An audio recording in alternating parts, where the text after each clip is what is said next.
In 1534, a walled city in the heart of Germany declared itself the New Jerusalem. A baker who called himself a prophet, a tailor who crowned himself king, followers who believed the end of the world was at their doorstep and that they would be the ones to greet it. They burned books, seized property, and waited for Christ to return.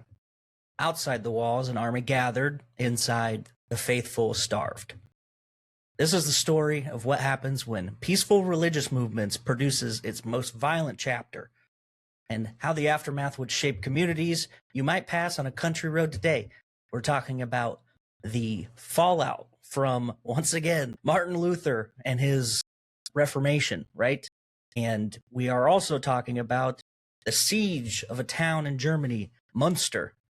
This is the Munster Rebellion. And this key moment would actually be a major part in creating what we now know as the Amish and the Mennonites.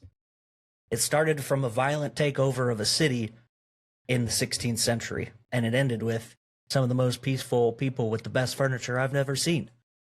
So, all of that and more on another episode of The Remedial Scholar. That's ancient history. I feel I was denied. Need to know information. Belongs in a museum, bro.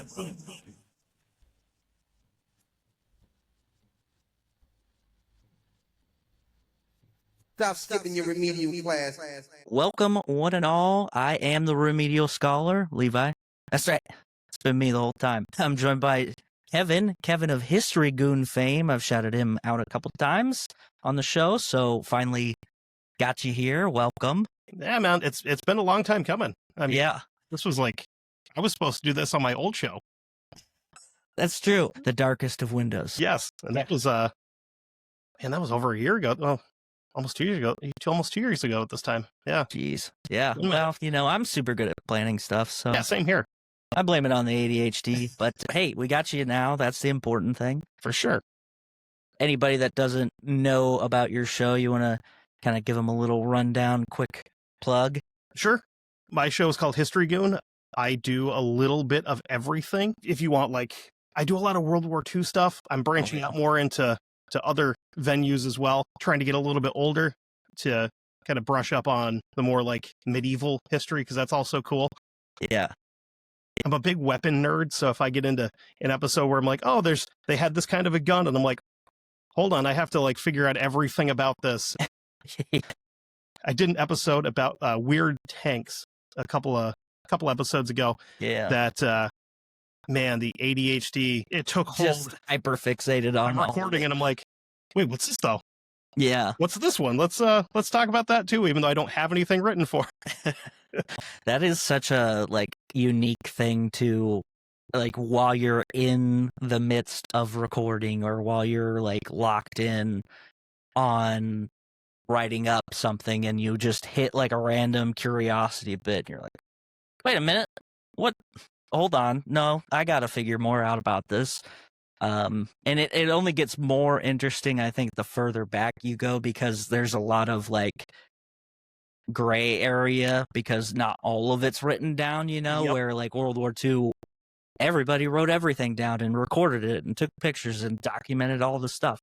Then you get further and further back, and you're like, well, hold on, what's this country's perspective on this? Because these guys had it one, and it's super fun, and it gives us a lot of source material. So, Oh, for sure. but yeah, your show is, obviously we're two different people and the shows are not identical, but we have a very similar dark humor and also love of history. So this is the perfect crossover. So I'm excited, and I think this story, you're gonna like it. What's really fun is when you hit a story that you know a little bit about, and then you start digging into it and you go, oh no, Yeah. this was way worse. Yeah. Okay. Well. I did one on the Jan Sobieski, who was the king of Poland, and you look at the historical things and yes, the Polish marched in and they fought these guys, and then you're like, no, you didn't tell me that this was the largest cavalry charge in recorded human history. Yeah. And Yeah. you know, When they just like glaze over it with like a simple, and then they fought on the 28th. It's like, okay, but hold on, we're missing some key details here. What was the fight like? How Right. did they win? What? you get into Roman stuff, and they're like, 150,000 men died in the battle, and you're like, how? That's a lot. way too many. Why do you? I can't even get 5 people to agree on a good time for D&D, and they're getting 150,000 people to die. To be like, hey, let's go fight these other dudes. Yeah. Yeah. So this story, it's a little bit of, I mean, it's not medieval. It's 15th, 16th century, but, you know, it's going to be a little bit of religious revolution, little rebellion, little bit of everything. It's kind of got it all. I like it. I also, it was super random. Like, I just came across it in the most random way, just looking up crazy history stuff, and it was this is such a niche topic that there's not even that many like audiobooks about it. There's only like a couple YouTube videos, and then like you can find information on it, but it's just not like, here, learn all about right. it. So Here's a 400-year-old book. Try to translate. right. Yeah. So it's a little nervous, but also like exciting to bring it out for everybody. I'm hoping it goes well, but listen, it's got all the stuff. It lets me connect some dots that, you know, have always been there in my mind, but it's also, you know, some stuff, some recurring characters. We talked a little bit about it. Martin Luther, the boy, the man, and I mean, Amish people, revolution. I mean, yeah, That's words you don't usually put in the same sentence. exactly. How excited are you about this now? I'm pretty pumped, actually. Like, Yeah. let's do some weird stuff. Yeah. So give a little roadmap here. What's going to go down? We got, obviously, the Protestant Reformation, because all roads lead to Martin Luther. And then we're going to move from that into the different splinterings from the subgenres, as it were, and then get into some more of the radical reformers from that time, particularly in the German region. And then we're going to move into the Anabaptist movement and the guys who kind of took this movement and pushed it into, I'll say, cult-ish behavior. They took over a city at some point. So a lot of interesting stuff. And then nothing violent ever happened in Germany ever again. Yeah, this was the last time anybody was ever angry there. Yeah. So that's cool. Like, yeah, it's great. Okay, so let's start with Martin Luther, Marty Mart. Jeez, what a tangle web he weaved, really. He's literally just messing things up for everybody. I personally have talked about him in my Gunpowder Plot episode, a little bit in a Christmas episode I did. I don't know how much you've ever looked into him, if at all. Not really a bunch. I know he always looks angry. He does. He kind of like has that like, very stern, you know. yeah, like he caught you like reaching in a cookie jar, like, Disappointed grandpa face. yeah, 100%.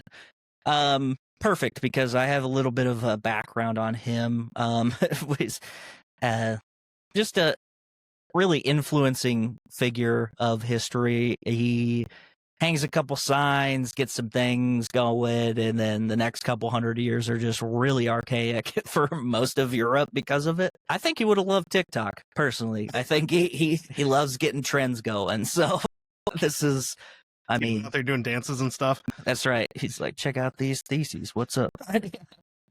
All right. So Martin Luther, born in 1483 in a small town in Germany. His father was a landlord of type, owned a couple mines, and his mother was, quote, trading class stock and middling means. So that, I mean, I don't know exactly what that means, but it sounds rude if I was going to guess. Allegedly, she was a bath attendant and a prostitute. So, yeah.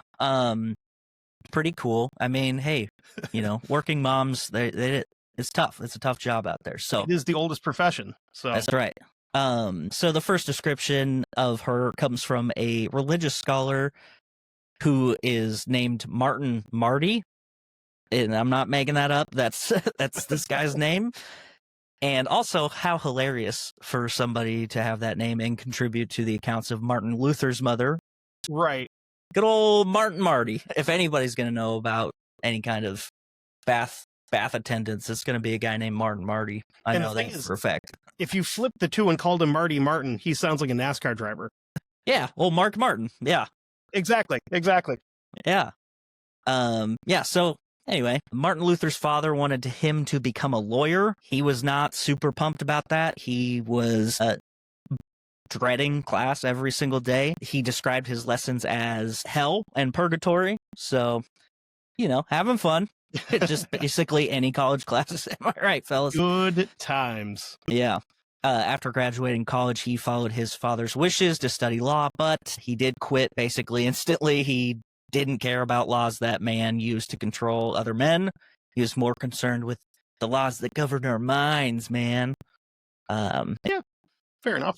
Must have got into like hacky sack or something in college. He also thought studying law was too uncertain, which I don't want to say he's like confused, but he dropped out of law school to study philosophy and theology and life. So like, those are pretty uncertain stuff. Yeah. One's not going to make you a bunch of money. The other one might. Yeah. The one thing he learned at this time was that he should always question people and authority, no matter how smart they seem to be or what their pedigree is. And that checks out because that's exactly what he would be famous for doing. It's like, took that lesson hard. Soon finished up with philosophy because they didn't talk about God enough for him. He liked the reasoning, but, didn't like the fact that the reasoning was never led to God, which he thought it should be. So, hey, all right. He's got that, like, correcting teacher vibe, in this. Hey, you failed to mention God at the end of this. You didn't put that in the form of, you didn't form that in the, with God in there anywhere, so the answer doesn't count. Fair enough. Yeah. One of the things that scholars about Martin Luther don't really know a whole lot is that why he was super invested in God and why he, in his personal belief was that you could only really learn about God through divine revelation, but nobody's for sure on how he came to it, because if he's like, divine revelation is the only way you can come to God, that means divine revelation happened to him. But there's a couple stories on to how it came about. One of them is more believable than the other, but the first story is once that a good friend of his had died and that he was shocked by it. And then the other one was that he was struck by lightning. So, I mean, take your pick. Or Man, that lightning struck near his horse. Yeah. I was like, yeah, I'm going to go ahead and say it was probably his friend died. But, I'm not going to say he didn't get struck by lightning. I don't want that to happen to me. I mean, getting struck by lightning would kind of put you on the path to be like, I think I saw God afterwards. I think I might actually be him. So in either event, he was inspired by the fear of death and divine judgment, and immediately decided that he was going to be a monk, dropped out of university, sold all his books, and in 1505 became a monk at Augustine's monastery, got ordained at 1507, and one of his superiors at the monastery noted that he needed a lot of work to distract him from his excessive introspection. Yeah. Busy man. Yeah, he's a thinker. The philosophy is not getting out of his system, I guess. Hey, quit thinking for a few minutes and go do something. Like, yeah. Hey, yeah, we noticed that all the leaves are still in the yard. So far, and keep thinking, bud. Yeah. I mean, everything that I've read so far it all feels very on brand for Martin Luther. Like what we know about him. He got a teaching job in 1508, and then at that point, he really just started putting his hands in all of the different hats that he could wear. 1515, he was made a vicar of Saxony and Thuringia, and it's like a super senior priest, essentially. He was awarded a doctorate of theology, making him Dr. Martin Luther, and now all he needed was his son to be a king, and Here we go. No, And that that's not how that works. maybe not be assassinated by the FBI, but definitely assassinated by the FBI. They never have once ever assassinated anybody. I don't know why you would say that. Never do that. If you're listening, they would never do that. They would never do that for legal reasons. I like to keep my guy on his toes, you know. Yeah. Oh, shit. Okay. Thought they were onto us for a second. They're not. We're good. I've got an NSA agent in my closet. He just hangs out, you know. I mean, just by the sheer velocity of random stuff that me and you are Googling at any given time, it's got to be happening. Yeah, wait till I do my IRA episode, and then they're like, "Hey, guess what? You can't fly anymore." Yeah, sorry, you can't even go anywhere. We locked you down. Yeah, enjoy your 1-bedroom apartment, bud. That's where you're going to be for a long time. Okay, well, Martin Luther, he took his life of the cloth very seriously at this point. He lectured on various books of the Bible, really getting into the nitty-gritty of them. This intense studying led him to finding an annotated translation which aided his views changing on terms like penance and righteousness, which are some of the bigger parts of his whole thing. He began to view the church as corrupt. Crazy. And that it had lost sight of the truths of Christianity. Also crazy. It'll happen. 1517 is when he did the thing. He posted his 95 Theses.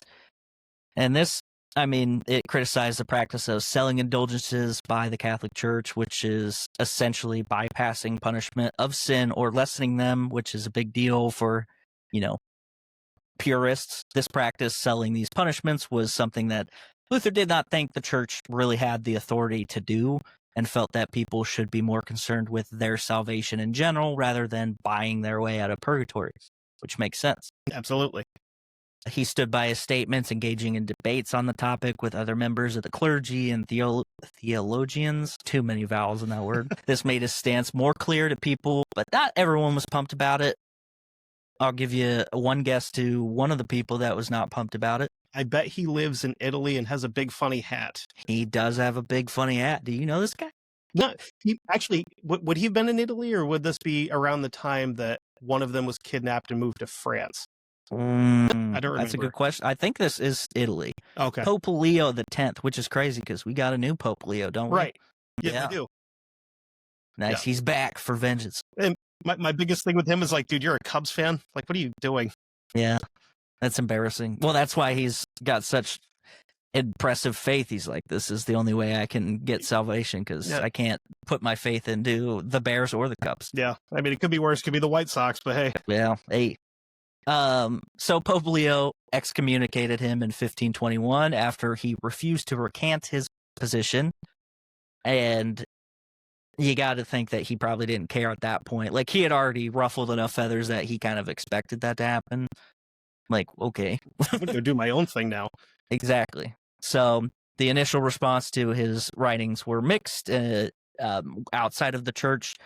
Inside the church, people were like, I get it. It's kind of criticism, but I don't know if it's like that crazy to like excommunicate him and stuff. Because you got to remember, this is old school Catholicism. Excommunicated is like, well, we're sending you to hell, whether you like it or not. Like, so. And you could be excommunicated for like anything. Yeah. And they were just like.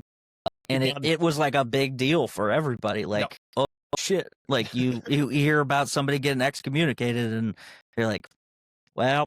We better not talk to him anymore because I'm not that guy. Yeah, right. So, as the word spread around the region, as he engaged in debates further, these splinter groups began to spread across Germany and then into Scandinavia and then eventually into England. Obviously, I've discussed it breaking into England in the Gunpowder Plot episode, but in Germany, the splinter groups are kind of as follows. Lutherans, obviously direct followers of Martin Luther, emphasizing justification of their souls by faith alone, right? The supreme authority of Scripture and rejection of most Catholic traditions, and reformed the church from within. And then we have Calvinists. They follow a guy named John Calvin, who emphasized God's sovereignty, predestination, and the importance of church governance. And they rejected also many of the Catholic traditions. That's going to be a big theme in a lot of these. Yeah, and they wanted to establish a completely new form of church government instead of like bringing people from within and rebuilding it. I also mentioned Predestination, and that's essentially a film with Ethan Hawke. No, I mean it is, but it's not in this term. It's a great movie though. I don't think I've seen that. Oh man, highly recommend. Predestination is the theological idea that God's will is everything. Your soul's fate is up to the big man. This is obviously a big contrast to the whole free will thing. So, Fair. Yeah. Next, we have the most fun sounding names, the Zwinglians. Zwinglians. Yeah. They're not. They're not from here. That's like an alien race of some sort. Yeah. It sounds like something they would have been. You know. I wish they would have been the most popular because, like, how much fun would it be talking about? Yeah, well, his dad's Catholic and her mom's Zwinglian. Like, just that in common conversation would You're be gonna drive amazing. 5 miles down the road. When you get to the Zwinglian church, you hang a left and you'll be right there. Man, we really just a letdown. Right? If I get a time machine, that's the first thing I'm doing. Yeah. So the Zwinglians followed Ulrich Zwingli. So he wanted to reform the church from within, but have a more focused on communal ownership and shared leadership. So church government of the people, for the people kind of thing. He also held crazy opinion that contradicted that of Martin Luther, that the Eucharist, the blood and wine, the cracker stuff, were just symbolic and not the literal body of Jesus, which, you know, I mean, that doesn't seem that crazy to me. I'm a little surprised that Martin Luther was like, no, that's still real. Sorry. Yeah, with all of his differences with it, that's one that is kind of like weird. It's a very weird hill to die on for him. Yeah. I feel like, in contrast to like all of the other stuff. Yeah. The Immaculate Conception, not real. The crackers and juice, real. Absolutely real. Turns out he just really liked getting hammered on the wine. Church is my favorite. Yeah, we're gonna keep doing communion. It's gonna be 10 hours long. Bring a glass. It's a good time. Bring your own cup. This diversion between the two is symbolic itself, with Lutheran retaining way more Catholic traditions compared to Zwingli. And then, I mean, ultimately, there's a lot of differences between every single one, but that in general is the bulk of it, right? The second to last reform group is the Anglicans, who famously were started when Pope Henry VIII broke from the Catholic Church after Pope Leo did not grant him a divorce because he was related to the guy's wife, who may or may not have been infertile, but probably was, since he remarried and knocked that lady up like right away. I think there's another guy that might have done that too. Yeah. English, I think. Yeah, sounds about right. Yeah, crazy. And the last group is the focus of our story, the Anabaptists. Now, do you want to venture out on a guess to what they might be about? I honestly don't know. I know that there's so many different like offshoots and branches of Protestantism that I can't keep up with them. Yeah, no, that's fair. It's actually like, it's super interesting because this group has ties to modern day Amish culture. And so like knowing that it's like started so far back at a very specific point is part of the interesting bit in this story for me. So they were more radical for the time. You might not know it by looking at the Amish people today, but they were pretty crazy back then. You know, obviously calling them radical, not super surprising given that the title of this episode is probably something rebellion, but and the good news is the Amish aren't going to hear this. So that's true. Well, there's a lot that live near me. I might just drive by their barns and blast it full. That'd be crazy. There's some that live just over the border in a small town in New York from where I am, and I'm like, I'm gonna not make you guys angry because you have really, really good baked goods. Yeah, it's like I hate getting stuck behind your wagons, but God, the pie is fantastic. Yeah, so these guys, it's radical for the time, but it's not really radical in general, except for this one splinter cult group. But their beliefs, they kind of roll back the years on the church. They bring it back to a little more grounded in who Jesus was and kind of what he was all about, which is pacifism, importance of community life, right? We're all part of the same flock. We all got to take care of each other. They believe the old tenets of love thy neighbor and all that jazz, right? Mhm. Instead of the church being how the community came together, the community would just be the church like that. You didn't really have a central authority. You didn't have the Pope and the big hat telling you how to listen to the scripture, how to translate something into a specific part of your life. It was, this is what we believe. All of us are kind of together on this, and that's how they did it, which is, it makes the most sense, especially for the time period. Like, yeah, communities are huge. Like, that's how most people survived. And you hunker down in your little village area or whatever, and that was it. So super decentralized comparatively. They also had a huge difference in terms of baptism, which obviously Anabaptist baptism is in the name. They believe that baptism should not be done instantly to an infant.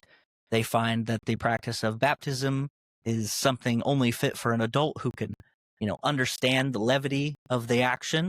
That's fair. And yeah, I kind of like that better, honestly. yeah, like, hey, don't dunk the baby in the water. Let them grow up and figure out if this is what they want, if they can put their, which I think is kind of a really broad worldview way to approach it too, because they're like, we don't even know if they're going to want to be a part of this thing, Right. which is crazy because it's like Catholics are join or die. And it kind of feels like that's what you see more frequently now.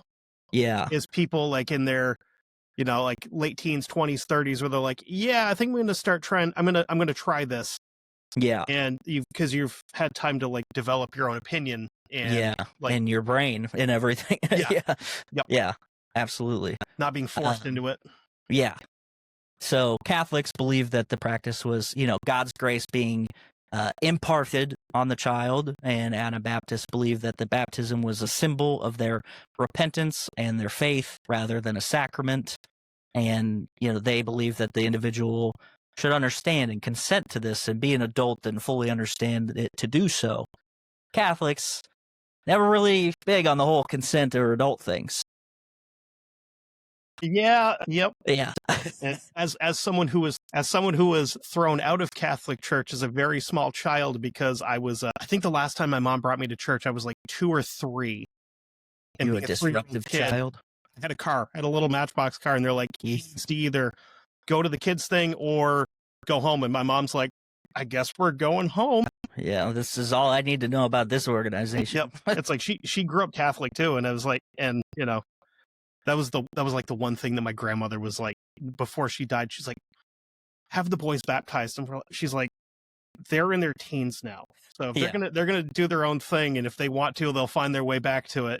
Yeah, it's a weird thing to. Yeah, I to never just, like had any kind of religious like guidance as a child. My mom never made us go. She always talked about her parents made her go, but like she never made us go. And I only real religious like influence I ever had, and I'm not religious now, but like at the time I was in Cub Scouts and we had to do there was like a section on religion, and so we split up into our different religions, and I was like, I don't know where to go, and my mom was like, you could go to this one because it's closest to our house, which upset me because my best friend Colton, he was Catholic, and so he went to a different one, and I'm like, dang it, why can't I be Catholic? I had no idea what it even meant. I just knew I wanted to hang out with my friend. It's one of those things that was never forced on us, but it was an option. She was like, Sure. hey, if you want to, we'll go. Cool, Yeah. that's fine. It was like, that's where I kind of felt like a little bit different with it, where as I've gotten older, I've had some, change of mindset, and it's like, well, I'm kind of glad that I wasn't forced into this, and if I'm going to find something like that, I can do it on my own and figure out what works best for me. Yeah. Yeah. Yeah, I think that's honestly the way it should be. If it works for you, that's awesome. Like I have a lot of really religious friends, and I love them dearly, and then I have a lot of friends who have no care in the world, and I like, I love them too. It's just whatever works for you, that's cool. Just don't push your politics on me, man. As long as you're not like super, super like over the top about it, where like you won't talk to somebody because they're not, Yeah. it's like, yeah, that's weird. I don't like that at all. Absolutely. All right. So the Protestant Reformation is in full effect at this point. This little pacifist organization of the Anabaptists, we got to figure out how the heck that they took over a city, because they were, I forgot about that part.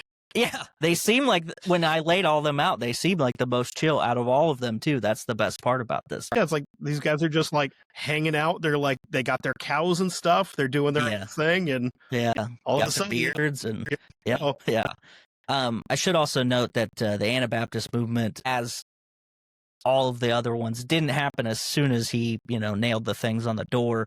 They were, ideas and rumblings and contradiction of Catholic doctrine brewing over time, that this is just like a moment where everybody's like, you know what, this guy's getting a lot of heat for it, we might as well just go now. Like, this is our basically biggest chance. So yeah, that was the big leap of it.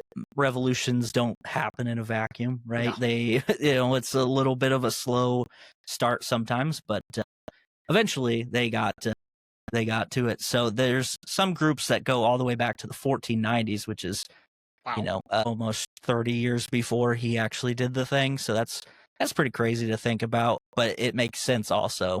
They kind of dipped their toes into rebellion, and what would unfold before the actual events of our main story is another rebellion. It's pretty exciting. In 1524 to 1525 was called the German Peasants' War, and this was against the noble and the clergy alike. Peasants and townspeople across Central Europe not pumped about the feudal system, weirdly enough. Right. It's crazy that they had to make that point. Why don't you guys like this? That's great for us. What do you mean? What do you mean you don't want to give me all your shit that you grew? Yeah. What's wrong with you? You do all the work and I keep it all. That I feel like that's a great thing. It's a great deal. You're not dead, and I get. Stop ruining a good thing, okay? The Japanese are gonna love this. Yeah, I mean, if anybody did feudalism good, it's the Japanese. They kind of they made it look cool. Perfected it almost, Yeah. But yeah, so the German Peasants' War, essentially, the precursor to this whole thing, but also like a precursor to the upheaval of the feudal system in general. One of the main figures of the Peasants' War was a man named Thomas Munzer, and he was a preacher and leader for the peasants, which, kind of ironic that they had issues with clergy, but this preacher was leading them. So obviously a lot more nuanced than that, but, just still on paper, pretty funny. So in June of 1524, peasants in southern German Swabian region protested against their lord's demands and increased taxes and labor. Common theme. Nice to see that 500 years ago we had issues that haven't changed for anybody. Right. Politics has always been the same. Yeah, that's pretty fun. The movement spread quickly throughout southern Germany. A lot of support. Thousands of peasants and townspeople started to pick it up and demanded changes to be made, including obviously getting rid of serfdom. Makes sense. Yeah. Redistribution of land, greater autonomy. Serfdom, if you're unaware for the listeners, it's a forced labor system, which was incredibly common in medieval Europe. They perfected serfdom. They were bound to the land that they worked for the lord who owned it. In exchange for the labor came in way of protection from the outside invaders for the workers. And also they got to keep a little bit of what they produced. So that was cool. It's kind of like the mafia. Like, we know that your store is not in danger right now, but we could make it in danger. Yeah, we can either make it in danger or we can protect you from it. Yeah. Well, and the best part about it is like, well, that other kingdom over there wouldn't be attacking us if you didn't piss them off. So exactly. Like, why am I catching heat for this? I'm just growing potatoes over here. Yeah. Yeah. We're mere peasant folk. We don't have any say in this. Yeah. I can't vote for king. Yeah. I didn't vote for him. Yeah. The most significant moment of the war was the siege of Frankenhausen, where Munzer led a large force of peasants to attempt to capture a town. This is not the capturing that we're talking about. This is a a pre-capture capture. There was a couple failed truces in 1525 that ended up the opposing forces began to fire on the town and then quickly overwhelmed by a barrage of cavalry, infantry, and the peasants broke formation almost immediately. They were not ready for the fight that they got themselves into, which is kind of funny to think about. Like, they were like, yeah, we're going to get them. And then it's like, what's that rumbling sound? And it's just black over the hill. I brought my pitchfork. I wasn't ready for horses. Yeah. Oddly enough, peasants not super good at military strategy. Who'd have thought? Right? Yeah. Munster was captured and executed, and the number of peasants killed are estimated to be as high as 7,000 in this one city alone. Damn. The rest of the war went pretty much the same. The authorities crushed the rebellions pretty quickly, and not surprising at all. But in the following decade after this peasants' war, few influential subgroups would try and plant the seeds of more revolution. Like, hey, we kind of lost this one, but we keep going. We could win the big guy. We just gotta organize better. We gotta try harder next time. Yeah. So one of those people being the Anabaptist group, which again, these guys are supposed to be pacifists, and they're like, guys, I think we could do it. We got to at least try. There's, yeah. I mean, hey, the worst that can happen is we all die. So Exactly.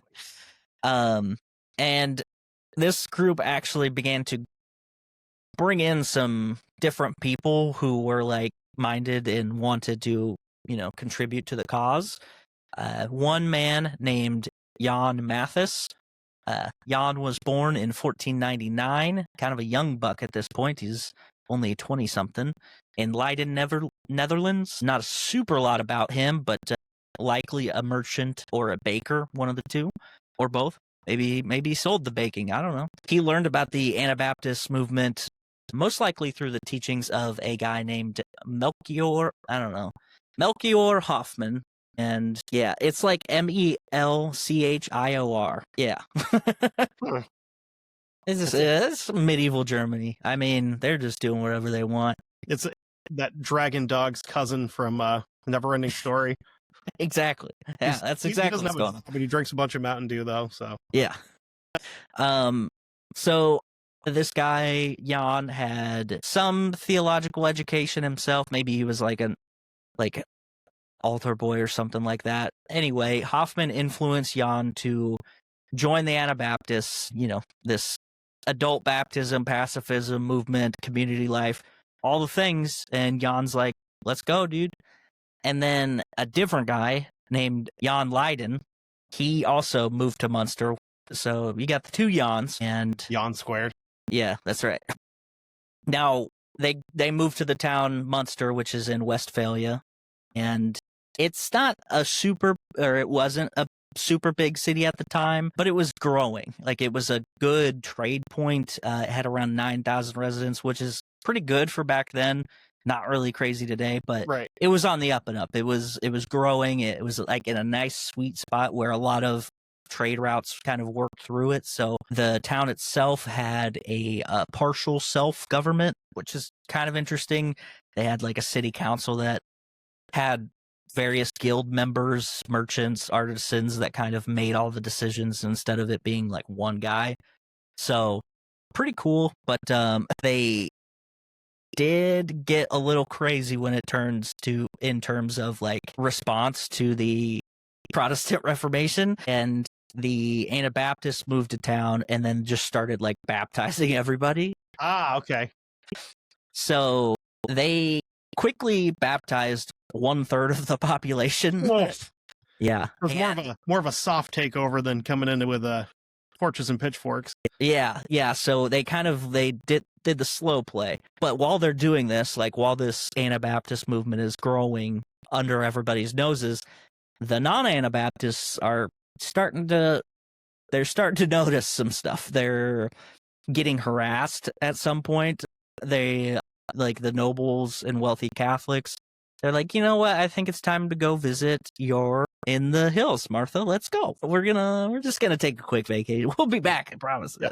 And this is like all before Jan Mathis even gets here, like this is starting to happen. So they kind of step into the existing Anabaptist movement from a different Anabaptist group in a different town, and then move in, and then, hilarity ensues. So I guess, so they did have a central governing figure kind of thing. His name was Franz von Waldeck. He was a prince bishop, which I had never heard of until this time. But yeah, he was a prince and a bishop, so he held both hats. He could do both things. He could be political and he could be religious, which is usually they kept him a little separate. So it was kind of like a check and balance system almost, but very, very thoroughly not separating church and state. Yeah, so he was tasked with bringing a Catholic order back to this city, and he was a little more political than he was religious, and he had, his sights on higher offices in the future. He was a little more pragmatic in terms of how he opted to deal with these guys. He wanted to negotiate with the Anabaptists. He didn't want to come in, bring all the army in. He just wanted to all right, let's get some city council guys to kind of work with these guys, and we can kind of basically legally kick them out if we need to, but we don't need to bring the army in. And that didn't really work out the way he wanted to.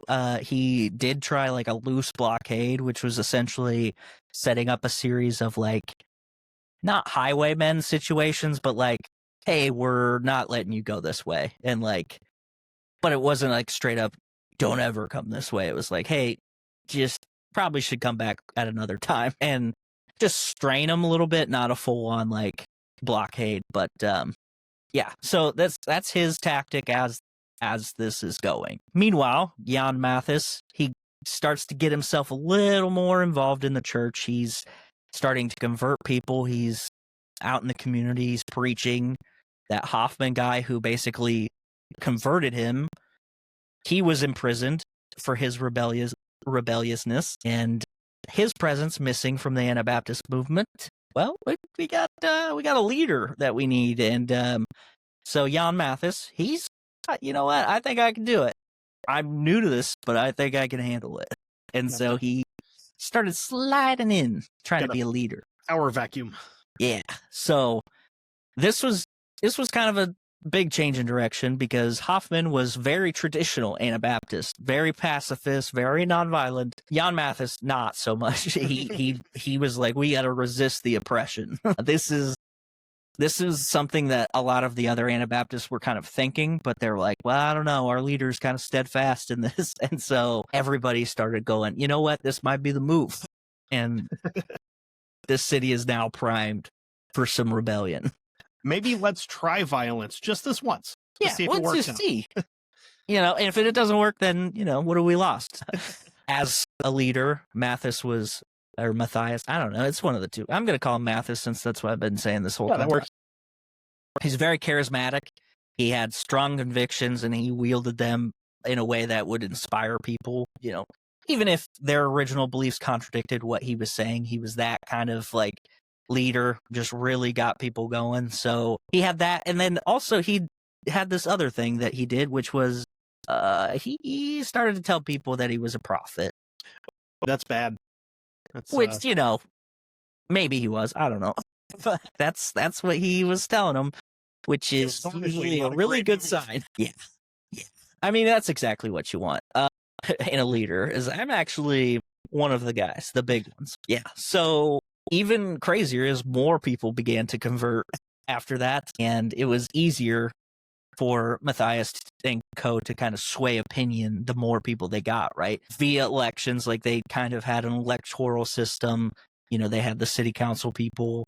Well, the more people that they converted, the more likely that they were going to get some people in those chairs. So they were able to kind of create an underground network of people that were influenced by this guy. And now we're sliding into different legal positions, which is the long game, right? Yeah. So this, along with the Anabaptist, decided opposition to traditional pacifism. Pacifism. Had to take a breath. My tongue didn't want to work. Yeah, I get that. Yeah.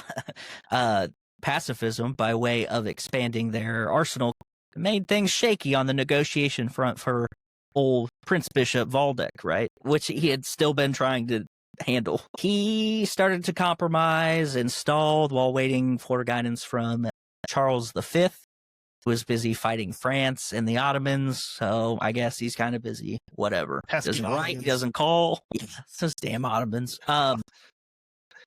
I feel bad because I've had so many episodes where I'm like, man, I make the Ottomans out to be the bad guys a lot. And you're like, yeah. Sometimes they were, though. Sometimes, well, everybody's a bad guy at some point. For sure.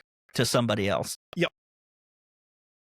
Yeah, so the Anabaptists, they had this organizing going down, and then they started arming themselves, which is always also a very good sign. In February of 1534, a bunch of civic elections had been won by the Anabaptists, and this meant that the town was now a haven of Anabaptists to flock to. So while they were getting chased out of different areas around Germany, they all started to move to Munster. And they also took over a church, St. Lambert's Church in Munster, which, Catholic people not super pumped about that. Yeah, it might not be. Yeah, Mathis names this compound of sorts New Jerusalem. Also, pretty bold move. Yeah. They began to expel people who they deem godless.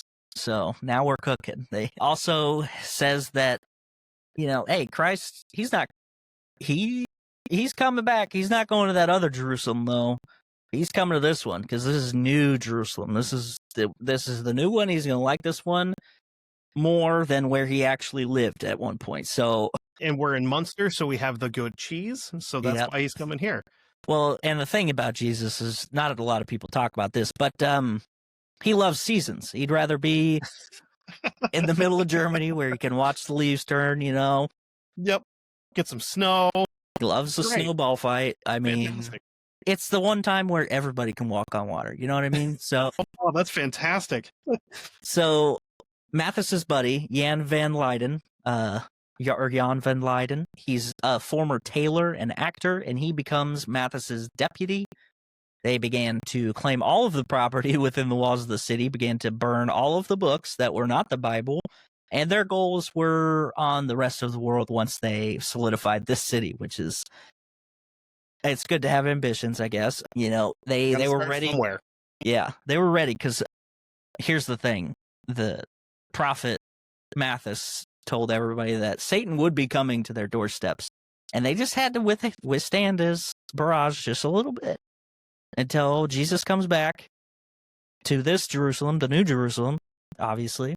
So at that point, the Anabaptists have pretty much completely taken over the city through legal routes, and then also now they were forcing people out.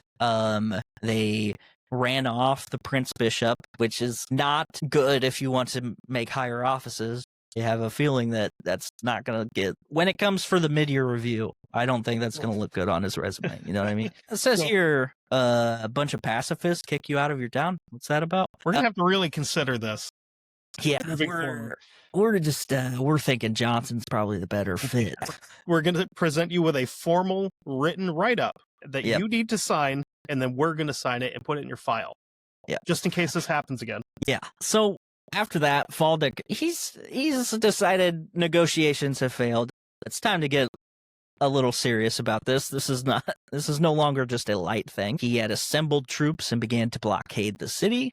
Obviously, blockading, he's tried it before, but he's doing it a little more intently this time. He's got his heart in it. And it was also really the only way that they could put pressure on the city without, just doing a full-on assault. And that was kind of like, do we really want to get crazy right away? And he felt not. Again, very politically minded, didn't want that to look bad on his record there. So he's like, we're just going to wait him out. We could do it. Munster, though, pretty good defensible city. It goes back to the time of Charlemagne. Heard of him? Yep. And, that time frame, you can imagine the type of city that would be able to survive 800 years to this point. It had double walls, towers, and moats. Great counter-siege methods, including huge stockpile when it came in handy when the bishop decided to lay siege to the city. And I mentioned that the Anabaptists, once they took control, that they took everything, which also essentially turned this city into an early communist little city. They were like, we're taking everything and then we're just going to distribute what you need, and all the personal property, all of the food, redistributed it evenly, which at first really did level the social structure, because you had like wealthy people who could make it out but decided to convert and whatever, and now everybody's kind of on the same page for now, which is how it always works. You know, you get at first it seems cool. Yeah, it always starts with rainbows and puppies, and then Yes, it's great. Everybody is the same. I love it. Yeah, old hierarchies no longer in effect. Poor were seemingly uplifted. Again, for a time. Of course, good times, they could not last, especially with the siege going on and everything. You know, we got this pesky Pope lawyer guy outside, and he wants to do battle. So, but even before that, it got a little tense, I'll say.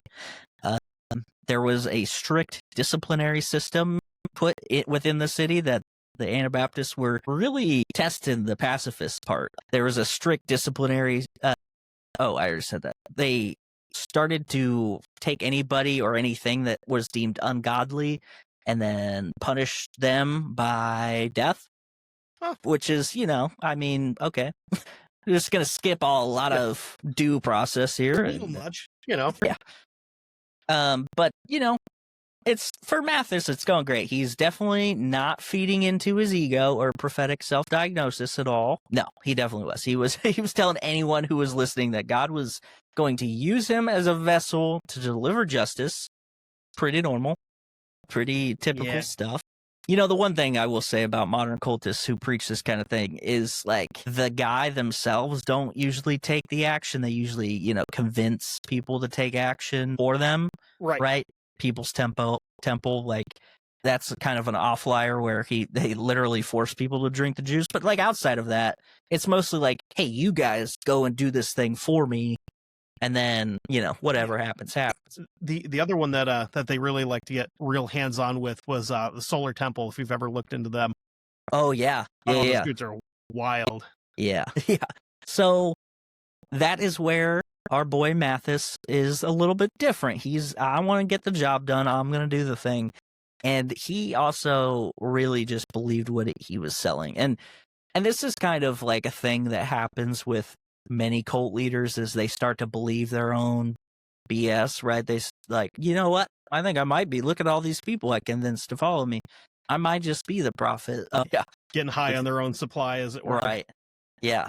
And I say all of this because the next action that this guy decides to take is pretty awesome.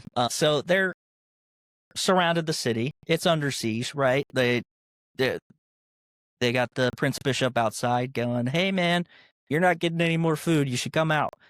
Jan Mathis is like, you know what I'm going to do is I'm going to take a small band of just me and some boys. We're going to go out there and we're going to handle this. Then we're going to come back in and it's going to be fine. Now, I don't claim to be an expert strategist in military combat, okay? I have defended my fortified city various times in various time periods in Total War franchise games. Same. And I've done this tactic a couple times, but it doesn't work out well for the guys leaving, like, ever. If you go outside of the walls of the fort or whatever it is, and everybody else is still inside, the enemies only have one point to attack, and that's you. Yeah. But, I don't know specifically how he decided to handle this attack, but I'm going to go say he did it wrong. He had like this reckoning of sorts. He and his followers saw military standing outside the walls of Munster as a sign of the end times, right? And he's like, this is the test. This is the big guy. He's testing us, and we gotta take the challenge, essentially. Oh, perfect timing. On Easter Sunday, 1534. Mathis proclaimed he got a direct revelation from the big man upstairs. He claimed that God would deliver victory if the faithful would strike boldly against the enemy. So, yeah. He stated that just as Gideon triumphed with a small band of people in the Old Testament, he was going to be the deliverance for Munster, right? We're going to go out. We're going to kick these guys' asses. We're going to have plenty of time to go back in and find all the eggs. It's going to be a good day. Yep. It's going to be a good time, and everybody is getting chocolate. Yes. So Ham I'm and mashed excited. potatoes were had. Yeah. After declaring this, everybody was like, "No, don't go." Not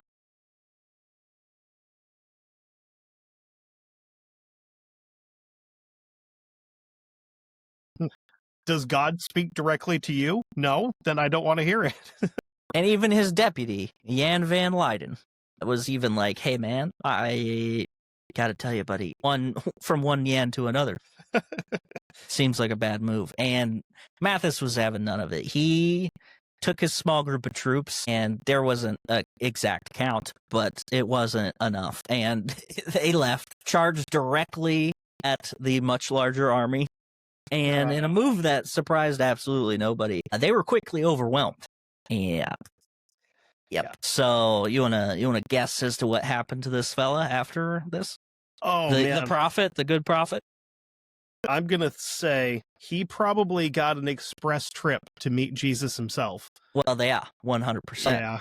Yeah. He was killed and beheaded, and then his and all of the other guys' heads were put on pikes just outside the city walls within viewing distance, and his genitals were nailed to the city door. Oh, yeah, that's a bad one. Yeah. It's not So great. not great. Yeah. Despite this, the siege continues. Those inside, they're like, you know what? This is the end times because they killed our prophet. And that's just what happened. Remember? It happened to all the other guys. Guys, turns out he was just a dude. Yeah. It's another divine test. God's tested us. We gotta step up. And now another power vacuum, right? We got fucking Jan van Leyden. He's coming in. It's my time, baby. Yeah. He steps up. I am the prophet now. Yeah. And it's an easy transition because you don't have to change the first name on any of the signs. Fair. Yeah. Yeah. So Scratch it out on the business cards. now he was dubbed the Tailor King because he was allegedly a tailor's apprentice at one point. He also had an eloquence and an ambition that was a little different than Mathis, but he also learned from Mathis. So he was very persuasive in the way he did things. And after Mathis died in his kamikaze mission, people were feeling a little less excited about their doomsday prophecies. They were not super hopeful, especially when their prophet just got erased and his dangle is on the door now. So, It's a bit of a bummer. yeah, it's just a little mojo gone. NBD. Van Leyden he takes this opportunity, promotes himself, and telling his followers that he has now had that he too is going to receive divine authority. He has been this whole time. It's perfect and totally coincidental. He claimed that God had appointed him as a successor and prophet as well. Worked so good for the last guy. He gained support from others in the flock, like the preacher Bernard Rothman and another Bernard Knipperdoling, which is a fun name. That's a good one. Yeah, Knipperdoling. A lot of Yans and a lot of Bernies. Anyway, Van Leyden slowly begins to consolidate his power, overruling and sidelining many of the people who were more moderate and hesitant in this whole siege. They were like, we only want extremists. Sorry, you're too chill for us. By mid-1534, Leyden declared Munster the Kingdom of Zion. So we're doing good. That's just a little step further than the New Jerusalem. He claims this kingdom by divine right, and now he is the Davidic king, like of David, basically. Oh, okay. Yeah, so Davidic? Yeah, that's probably how it is. He even plans a ceremonial coronation, which, most religions are pretty pumped about that, except for, didn't we just break away from the one that does this all the time? He's got a crown, he's got a scepter, he's got robes. This guy, he gets it, man. Nothing the good Lord loves more than bodies for the big battle at the end of days and a guy playing dress up. Yeah, he likes somebody with just a little bit of flash, You got to have it. I mean, if you're going to be a good leader, you got to have style. And Exactly. That's what a lot of people don't talk about. I mean, we've all seen those super cool pants that Hitler wore that one time with the poofy thighs, That's true, yeah. That's fashion, sweetie. Okay. And the excellent trench coats. I mean, well, who doesn't Hugo like those? Boss. I mean, hey, they figured one thing out, and that was style. They might have been bad guys, but they look great. Yeah. Set the tone for all of the bad guys ever to like just look cooler than everybody else. Like, okay, I guess we are all okay with that. We all just look like dorks, and these guys are like stylish and all walking in slow motion for some reason. Right. Now, in a few years, there has gone from a moderate trade hub to a profit-led commune, and now to a theocratic monarchy, which is pretty exciting.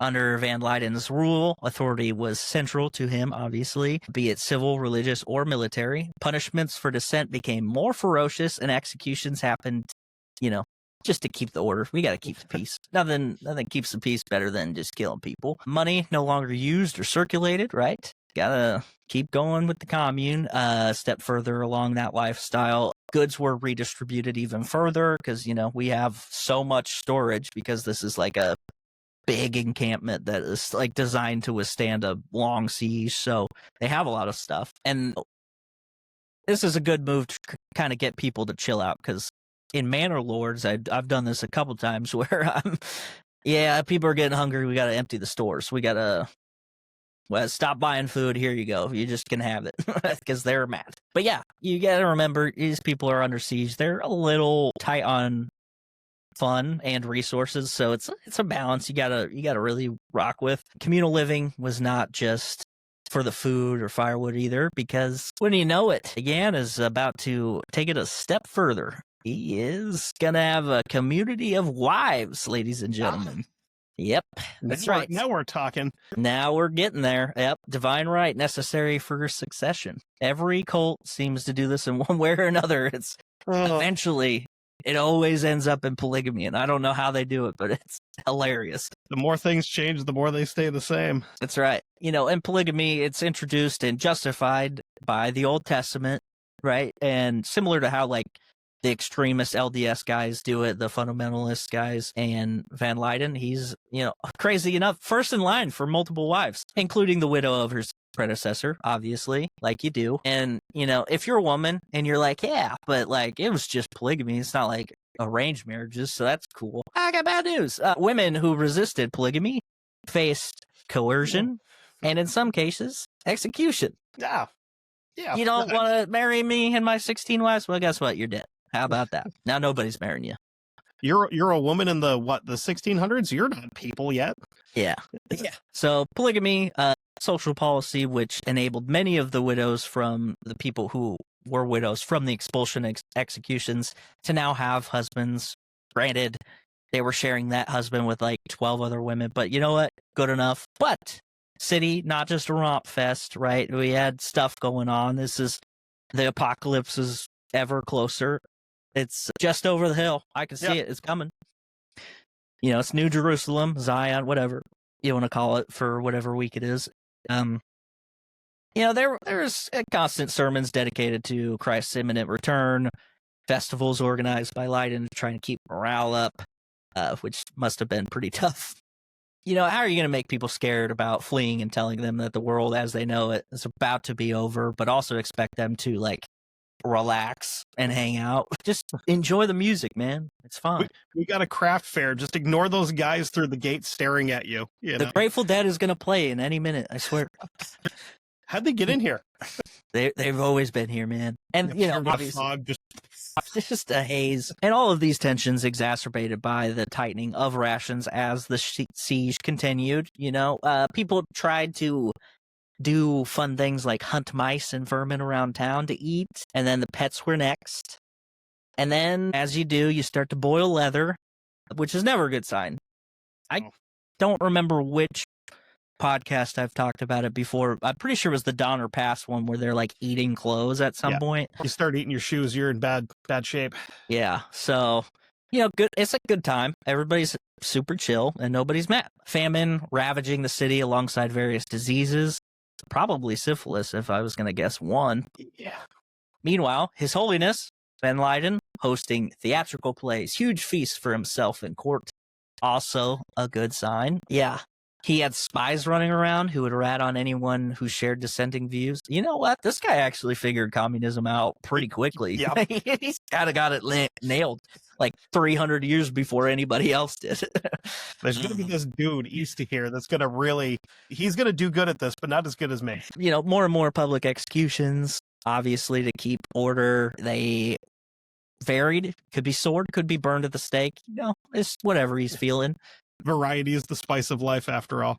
That's right. And then we have that guy, Bernard Rothman. He was preaching sermons because he was the best orator of the group.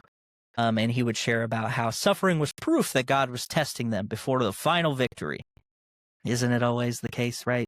Yeah. This is the hardest test. It's always darkest before the dawn, baby.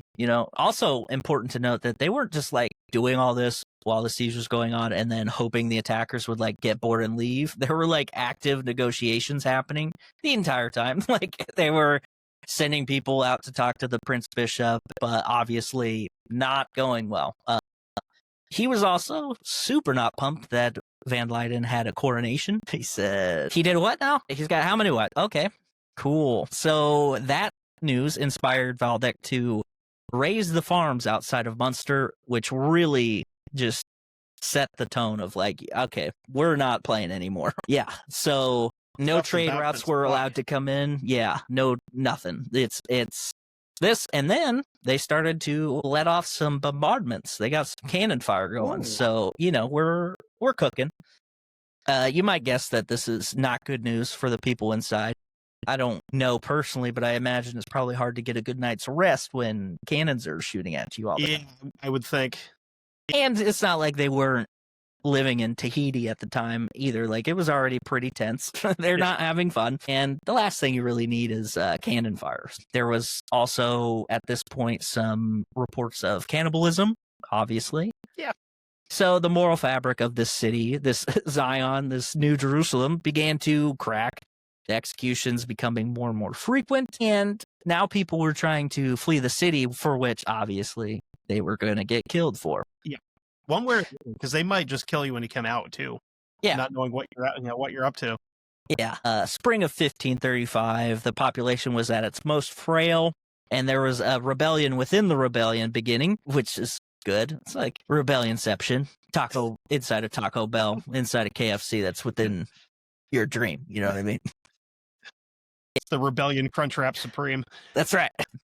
So this disaffected townspeople saw no salvation in sight, conspired with the Prince Bishop outside with the old lawyer Pope. Oh, no. Yep. And on June 24th, 1535, these mutineers opened the gates for Prince Bishop forces, who flooded into the city and very quickly overwhelmed the weakened forces inside. There was a very fierce, very, very short battle in the streets. And, obviously, the professional and well-fed soldiers outclassed the starved pacifist militia. There's no official numbers, but it's said that 3,000 died over the course of the siege. Sheesh. And about 600 were killed in the ensuing invasion, like, right away. And if you remember, this city was around 9,000 before any of this started. So if you count all the people leaving and stuff, and all the people executed, those numbers dwindled pretty quick. Yeah, so this is pretty bad. It's like, I think 600 killed in the initial attack through the gates. So, that's not bad, but when there's maybe 2,000 people left, that's a because if you have 3,000 dying over the course of the siege, which is starvation and all the executions, and you probably had around 6,000, I would assume it's not a good sight. Yeah, so in addition to the overall slaughter, homes were looted, survivors were captured, imprisoned, enslaved, or chased out. New Jerusalem fell very rapidly within the day. The leaders of the city, Jan van Leyden, Bernard Knipperdoling, that guy's great, Bernard Kretsching, a different Bernies, okay. Rothman escaped, or he was killed during the storming of the city. He's just not listed, but these two Bernies, Knipperdoling and Kretsching, were captured alive. You also may be curious as to why these men survived. Was it to take them to court to show how treacherous their ways were? Of course not. This is the 16th century church warfare. Yes. And they're going to be made of it an example. Yeah. Or in the aftermath of the siege, these men were paraded around Westphalia, which is why it took so long for their execution to happen, because it was in January of 1536 that Frans van Walden, Prince Bishop, got to extract his justice. The men were taken to the marketplace in Munster, tortured in a number of different ways, but red-hot tongs is the one that they emphasize in my research. Went on for about an hour, and then obviously they were executed, but not done though. Their bodies were placed in cages which hung to the steeple of this St. Lambert's church, the one that they took over at the beginning, if you remember. And they left their bodies in these cages just hanging above everybody. And this a warning, any attempt of this in the future, this is what's going to happen. Pirate style. Throw them in the gibbets there, and yeah. The crazy thing is like these cages are still there. What? Like there's not bones in them, but like you can look up St. Lambert's Church. Damn. Yeah, and you can see the cages. Like they left them up there, which is also crazy. It's also hilarious because like it's just such a very distinct reminder of a different time. People talk about how violent our society has become, and it's like, hey man, we don't just leave dead people hanging above the streets anymore. And for anybody that's curious, if you go to Google and you punch in St. Lambert's and you get just that far, the first thing that pops up is St. Lambert's church cages. That's awesome. Yeah, it's pretty. It's pretty damn, crazy. There's a ton of them too. Yeah. Ooh, yeah, that's a bad time. Yeah, not fun. I mean, granted, they were dead when they got put up there, but still, well, maybe most of them anyway. Hopefully for their sake, Yeah, but the fallout from Munster Rebellion pretty heavy. Everyone pointed towards Anabaptists as fanatics and dangerous ones at that, which, I mean, kind of, but also they kind of just got swindled by a couple dudes, really, if you think about it. It's bad leadership because up to a point they were fine. And they were really chill. They're like, we're going to just like litigate this thing. We're going to go in, do the proper channels and do it normal. And this other guy's like, I got a better idea though. Yeah. Jan Koresh shows up. The Brants, Yannians. Yeah. So obviously the Anabaptists persecuted.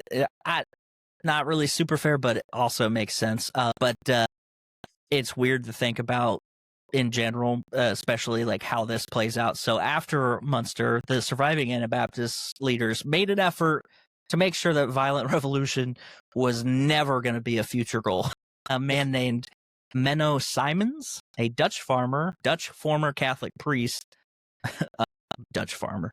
He ended up being a leading voice in this transition. He rejected naturally the violent, apocalyptic nature of Munster, preached basics and early format of Anabaptism, pacifism, simplicity, non-resistance, community life, and these followers soon became known as Mennonites because Menno is his name. That tracks. Yeah. And then other groups followed suit, which were the Hitterites, and eventually the Amish, who followed the teachings of Jacob Ammon in 1693. So it's like 150 years before the Amish as we know it would even come to the fold, but they all have their origins clear back here. And they've been around in that very similar form for a very long time, sounds like, too. Yeah, so at this point, they like locked in on their core values: no violence, no coercion, separate from the world, avoidance of state power, military service, politics, voluntary community of believers. Voluntary, obviously, big part of their whole thing because they want consent to be baptized. That's their whole shebang. And through the 16th, 17th centuries, Mennonites and Hutterites faced persecution in Europe. Catholic territories executed them for heresy, and Protestant rulers distrusted them because they refused military service, so they really just couldn't win anywhere.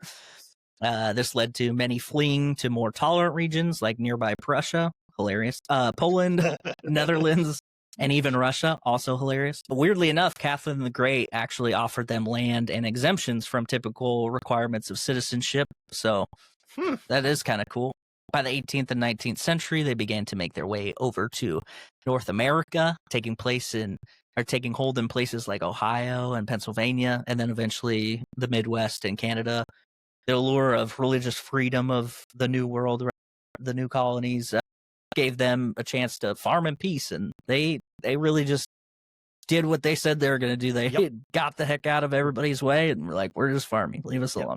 And that's why I find this story so fascinating, you know, that I see Amish and Mennonites around where I live pretty frequently. I used to, a lot of them would shop at the store I used to work at, which was kind of a sporting goods store. So it's like they're buying like fishing line and stuff like that. But it's weird to think about their precursors basically just holding a city hostage. Yeah, that's kind of crazy.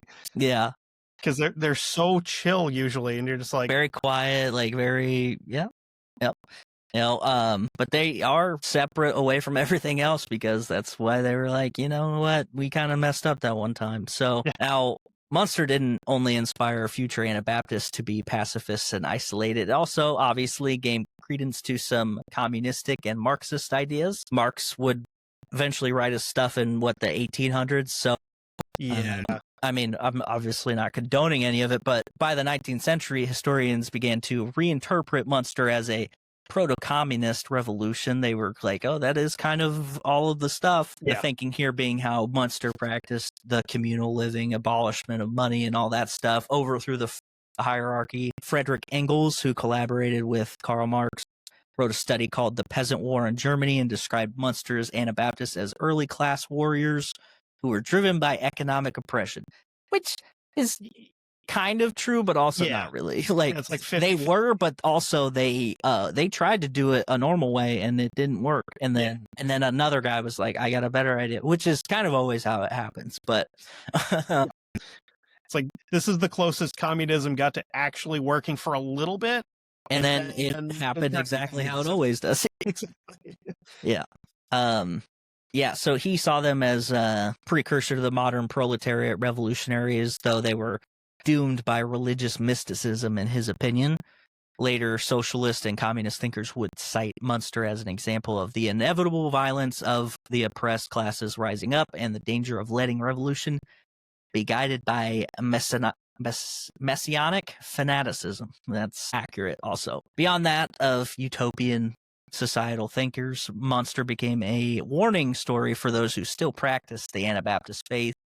You know, the Amish Mennonites, it was a warning not to ever repeat any of the stuff, and honestly made them one of the most grounded and like focused 180s of any organization I've ever heard of. Like, they were like, yep, we fudged up, we're never doing that again, sorry. And like, never have changed it. We're gonna go so far the other direction that we're not even gonna talk to anybody. Yeah, it's like, we're gonna hang out with our cows and goats and chickens and leave everybody else alone.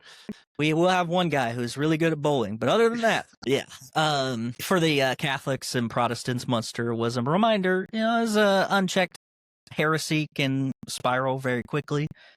But I think we should all be glad that this didn't happen before the Spanish Inquisition, because can you imagine them having this ammunition? Oh, God. Oh, really?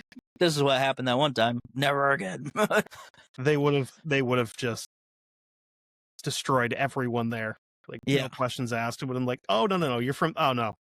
Yeah. Get in the basket. No. Yeah. What, I guess, so what's your kind of interpretation of this overall? Very interesting story that I had no idea about any of it. And I honestly had no idea that the Amish were connected to it at all until the very beginning. And I'm like, wait a second. Yeah.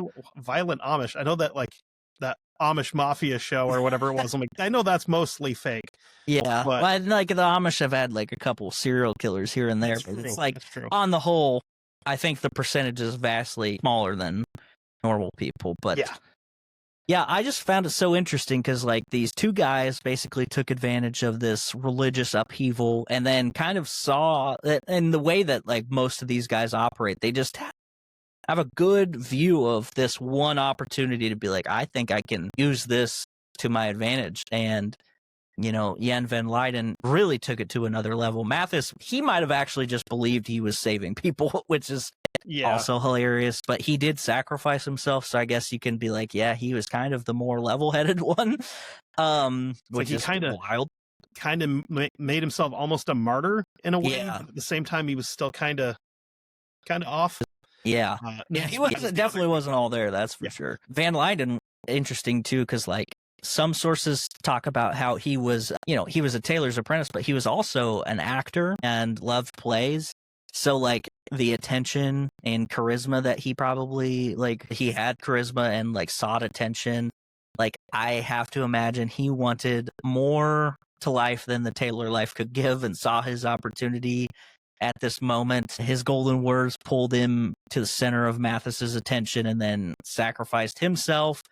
Obviously left the opening. He might have even convinced Mathis to go sacrifice himself. I don't know. I'm going from understudy to star. Yeah.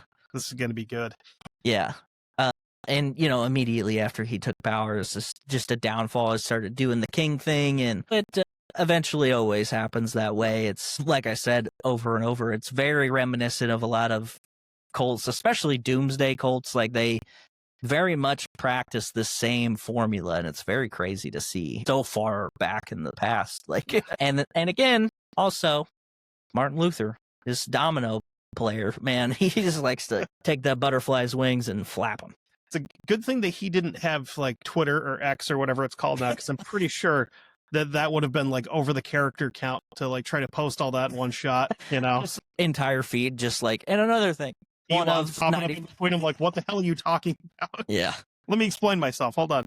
Yeah. I mean, yeah. So overall, I think this is one of the most fascinating, random tidbits of history that I've never heard anything like this before. For sure. Especially this far back. And I think it was, I'm glad to have you on here. I thought it was a lot of fun, and it is even funner to kind of riff off one another. But, again, tell the people where to find you, tell them where to do the thing. Definitely. So again, my show is called History Goon. As of right now, I'm not sure where you can find me because Spotify hates me. Yeah. So they're just not letting me upload to anywhere. But if you want to hear me a week early with a lot of stuff, you can go over to Patreon, patreon.com/historygoon. And I'm sorry. Oh shit. I messed that up. Patreon.com/1159media. Okay. I'm over there with everybody else there. $5 a month gets you access to a ton of different shows. Somehow YouTube is still letting me upload History Goon podcast on YouTube. I'm there. I have from episode 12 on. Okay. On YouTube. Before that, I wasn't doing video. Yeah. And for some reason, YouTube is kind of weird about trying to let you upload just audio. Yeah. I haven't quite figured that out yet, but yeah, I what I ended up doing when I was doing that was literally just putting a still picture and then dragging it for the whole thing. I never thought of doing it that way. That's the only way. Otherwise, you can connect your RSS feed, which would also put you in the same position. So yeah. I had to, when you told me that, it cracked me up because YouTube is usually the one that's that's copyrighted. You can't do that. And especially the amount of clips that I put in when I do the video for stuff. Right. Where I'm I'm going to get hit for this eventually, but they're all short. They're under 10 seconds, so I'm okay, I think. But Spotify's we know that you paid for your music. We know that you sent us proof that you paid for your music, but it's still a copyright infringement. So yeah, we don't care, which is hilarious because they're basically stealing all the time anyway. So it's don't throw stones at me. Yeah. And they actively allow other podcasts that are plagiarizing and taking direct word for word directly from other shows. Yeah. You human monsters. Yeah. Yeah. And others in the Oh yeah, there's plenty. Yeah. For sure. Yeah. Well, yeah, thanks again. This was a lot of fun. This was a blast. We have to do this again, definitely. Absolutely. We have more on the back burner, but I'm glad we actually got to get this one out of the way, and it went well. And everybody talk about some weird ass dude from World War I or World War II that just did some crazy stuff. Because I'm always in for weird people doing weird stuff, as evident by this entire episode. And that's you focus more on, and that's what I like about your show is you do a more broad topic than what I do, but you do such good research that and you deliver it so well that it's fun to listen to. Yeah. I just enjoy painting the visual picture of not just the event, but trying to get an idea of where everything is in relation to I had the idea of when doing this that eventually I'm going to cover enough stuff around a certain topic that you're going to have to kind of have the whole contextual basis for Yep. what was going on. And obviously that's a long way down the road, but like I enjoy that kind of thing. And I think the ones that I feel like I did a really good job of it, like the art vandalism one I did, and then the ugly circus one, which is kind of like that one is flew under the radar for a lot of people, but that's a fascinating story. And like that, just setting up the layers of it, because it's about the French women who were chastised after World War II. For either on purpose sleeping with German soldiers or whatever, doing what they had to do to get rations or whatever. And like it that wasn't even whole just thing. them, the Belgians. Well, yeah. This was just like an overall thing about that was the figurehead, I guess. But yeah, so like those kinds of things I always found interesting, and I'm glad that other people are picking up on that. So Absolutely. yeah. Again, thank you to everybody listening. I can't say it enough. I appreciate everybody that supports my show, supports my friends' shows. If you want to listen to any of my friends' shows, all of the links are going to be in the description. And then if you want to do a topic suggestion, either go to the Facebook page or in the link tree, there's a button you can click and it'll be like, hey, send an email, and then you can send me a topic suggestion. So yeah, with that, remember everybody, keep questioning the past. The future will thank you, and I will see you next time. Bye.